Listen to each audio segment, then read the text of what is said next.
Y en el segmento central de nuestro programa, Siguiendo sus Huellas, tenemos a Ramón Alfonso, diácono. Bienvenido a Siguiendo sus Huellas. ¿Cómo está, Benito? Gracias a papá Dios, estupendamente bien. Qué bueno, qué bueno. Hola, Irta. Hola Ramón, ¿cómo estás? Estamos bien, gracias a Dios. Estamos de fiesta, Pero una fiesta grande. grande, Así porque mismo. nuestra parroquia está de patronales. Así es. Y Ramón Alfonso nos va a tratar un tema que nosotros tenemos en verdad la necesidad de ahondar, de poder expandir el por qué Jesús es la puerta de las ovejas. ¿Mm? ¿Por qué el maestro Ramón Alfonso es esa puerta que todos debemos querer entrar? Jesús es la puerta y Él mismo se presenta así porque es el acceso para llegar al Padre. Él dice, nadie va al Padre si no es por mí. Porque la puerta no solamente es para llevar a las ovejas, sino para poder pasar de un sitio a otro. Okay. Y garantiza, en el tema de lo que es el texto del buen pastor, es las dos vías, el ladrón y el buen pastor entran adentro, pero cada uno entra por lugares diferentes. Eso es el acceso seguro, correcto y fiable para poder llegar al Padre. Okay. Y no solamente eso, ser parte de la comunidad. Y por eso la oveja, el redil era diferente como es ahora. No tenía puerta, sino que el pastor se acostaba en medio. Y por eso cuando la oveja pasaba, él podía sentirla. Y por eso Jesucristo dice, yo soy la puerta por donde las ovejas pasan. Explícanos eso. Qué interesante. Es una simbología, ¿cómo es?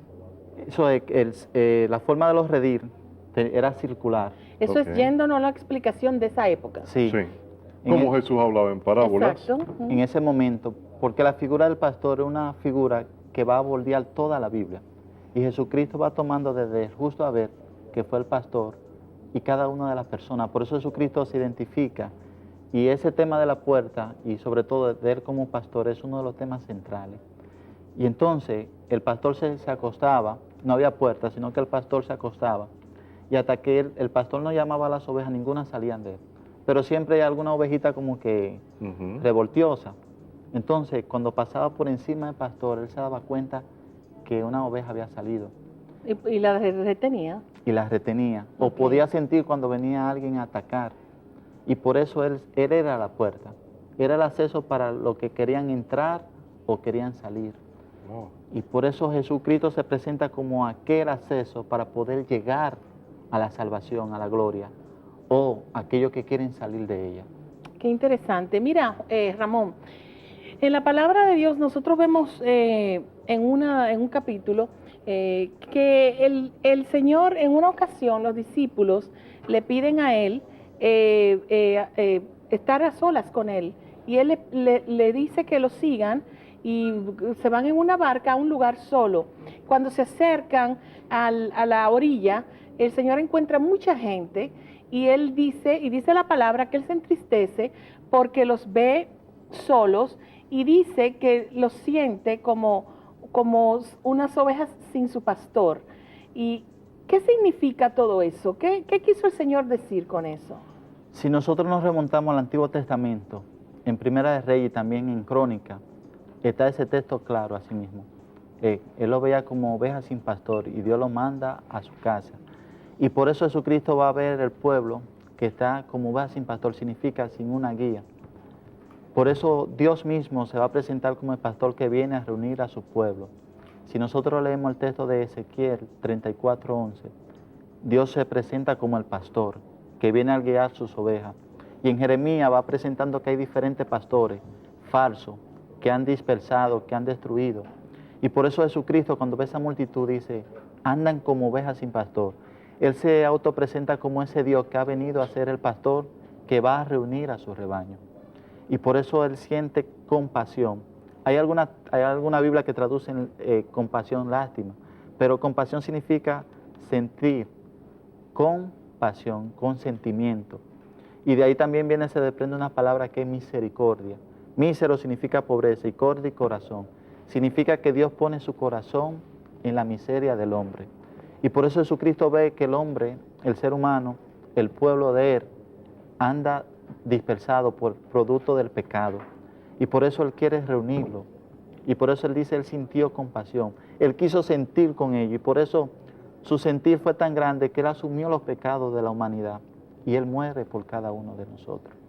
¿Y qué pasa, Ramón Alfonso, cuando nos llaman a nosotros como ovejas, ovejas del redil del Señor, a tener compasión por los demás y a seguir a Jesús?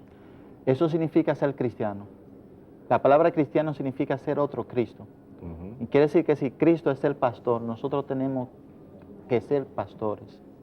Porque nosotros, el Señor va a decir, como el Padre me envió, así yo los envío a ustedes. Él nos da una autoridad para nosotros convertirnos en pastor, que es el guía, quien acompaña, que incluso da la vida por sus ovejas. Y por eso cristiano significa el que se parte, compartir, partirse con el otro, ser otro Cristo para entregarse a los demás. Emular la labor de Cristo, seguirlo todo el tiempo. Y no es muy difícil eso, Ramón Alfonso, siendo nosotros simples ovejas. Es difícil si nosotros hacemos el trabajo solo, pero si nos dejamos llevar por el Señor, si Él es nuestro guía, si recibimos de Él el poder del Espíritu Santo, es más llevadero. Okay. Pero todo lo que vale tiene un sacrificio. Nada que tenga un valor se da de gratis. Mira, de la forma como Jesús hablaba, nosotros para entenderlo, definitivamente tenemos que ir a esa época. Y si nosotros no conocemos lo que se hacía y cómo se hacía, pues es muy probable que no vamos a entender la forma de él hablar. Definitivamente, el pastoreo era un oficio muy común y por eso para que pudieran entender se usa la palabra pastor.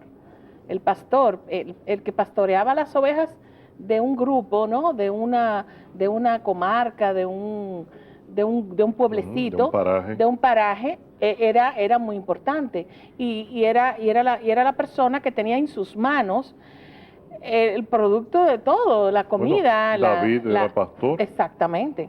Entonces yo pienso que por ahí anda la cosa, ¿no? O sea, Jesús toma ese personaje para que lo pudieran entender también. Jesús usa mucha figura del pueblo, de la que se usaba común diariamente.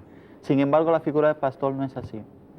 La figura del pastor es una figura, como yo dije al principio, que va a marcar toda la Biblia. Abel va a ser el justo, y él fue pastor.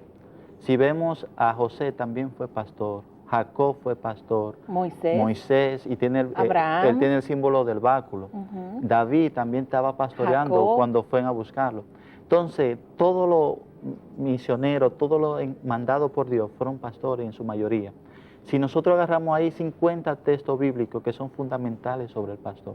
Y por eso Jesucristo, cuando toma eso, es un texto bíblico, una figura bíblica que el pueblo entendía claramente, hasta tal punto que el pastor se va a simbolizar con lo que es el obispo, el anciano. Eso te iba a preguntar. Y también el mismo Dios.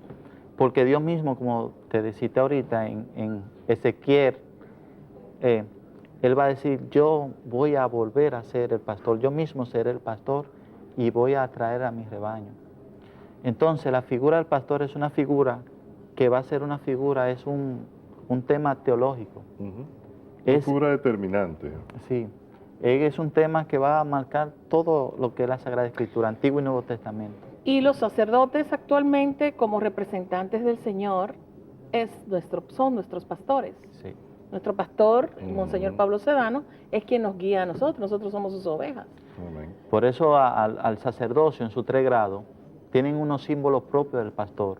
Vemos el Papa, los obispos, tienen el báculo, la tiara, y cada uno va teniendo un símbolo de lo que es el pastor. Y cuando a uno lo ordenan, se le envía a guiar. El Papa se presenta como el pastor universal, que cuida a su grey, significa al pueblo, a sus ovejas. Y las ovejas, que somos nosotros, lo que tenemos es que aprender a escuchar a nuestro pastor, aprender a obedecer, aprender a escuchar su voz, a reconocerla en medio de otras voces. Y tomando eso como punto de partida, Ramón, ¿cómo podemos ser buenas ovejas? ¿Cómo podemos discernir, tener esa para poder darle un énfasis de cierre al tema? Discernir qué es lo más importante que a nosotros las ovejitas. Discernir cuál es la voz de nuestro verdadero pastor. ¿Cómo podemos Para ver hacer eso solamente rápido así, escuchar, dejarnos guiar, caminar y tener claro quién es la voz que nos llama. Porque hoy día encontramos muchos pastores, pero habían pastores falsos y pastores auténticos. Habían, no hay todavía. Y hoy hay muchos que se venden, hay muchos que han hecho de la religión algún comercio. Ujú. Y por eso tenemos que tener cuidado a la voz de los pastores, porque hay algunos que no vienen a cuidarnos, sino a destruirnos. Y algunos pueden ser ladrones que vienen aquí a matarnos. Amén. Sí. Y por eso tenemos que ser capaces de escuchar en la voz del pastor, la voz de Dios. Amén. Gracias, Ramón, gracias. Muchísimas gracias por aclararnos, no por estar aquí, porque este es tu programa, sino por aclararnos todo esto acerca del buen pastor, que nosotros hoy celebramos con tanto entusiasmo en nuestra parroquia, por supuesto, la parroquia El Buen Pastor del Evaristo Morales, que las puertas están abiertas para todos ustedes. Es muy importante, hermanos, muy importante saber escuchar la voz de nuestro pastor, reconocerla entre otras voces. ¿Por qué? Porque hay pastores que se dicen y se llaman y se autodenominan pastores, mas no todo el que está vestido de ovejas es un buen pastor. No todo aquel que dice Señor, Señor. Entrará al reino de los cielos. Nosotros vemos inmensidad de pastores, inmensidad de voces, escuchamos inmensidad de voces y no todas nos llevan el mensaje. ¿Cómo saber cuál es la del verdadero pastor? Pues el que de verdad habla como habló Jesús, y el que de verdad es caritativo como lo fue Jesús, y el que de verdad nos envía a hacer cosas como las que hacía Jesús. En estos días leía sobre un pastor que hablaba del pacto acerca de intercambio de dinero. Tú das dinero y el Señor pacta bendiciones. El pastor, el buen pastor, no necesita nada tuyo a cambio para darte bendiciones y para pactar contigo. Ya Él pactó contigo y con toda la humanidad porque ya Él lo hizo. Lo único que espera de ti es obediencia y simple y llanamente que ames a tu prójimo como te amas a ti mismo. Escucha la voz de tu pastor, aprende a distinguirla entre los demás y verás qué diferente va a ser tu vida. Sigue consiguiendo sus huellas.